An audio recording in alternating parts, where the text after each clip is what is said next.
He is only 27 years old, yet Shai Maestro is one of the top players in the world of Israeli jazz. At only 19, he became the pianist of celebrated jazz musician Avishai Cohen. But his musical journey began much earlier than that. At 5 years old, he began playing classical music. At the age of 8, he received lessons which until today remain present in his compositions.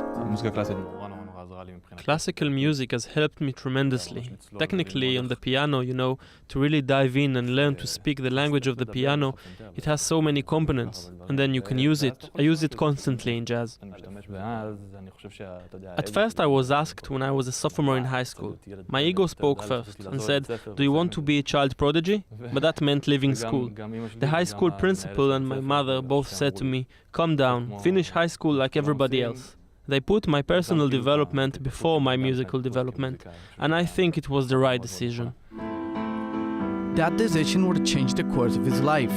After high school, he met the great bass player Avishai Cohen. I was 19 when Avishai called me and said, "I want a pianist for my trio.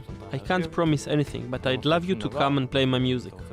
I trained for 2 weeks. I didn't leave the piano, and when I came, I knew his whole repertoire. I think I wasn't good enough to join his band, but he apparently saw my seriousness, and he took the risk of giving me a chance. It was amazing. We played together for 5 years and we made 4 albums. I learned a lot from him.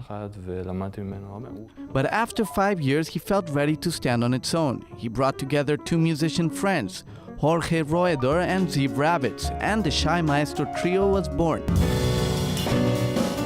Immediately they signed with Laboriette, the French jazz label.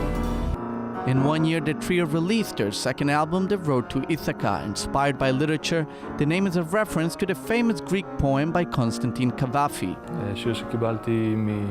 My father gave me this poem before leaving for my first tour with Avishai.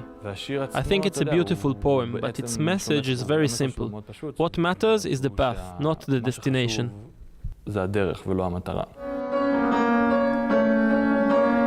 We might still not know his destination, but jazz fans already know that Shai Maestro creates some beautiful notes on his musical journey.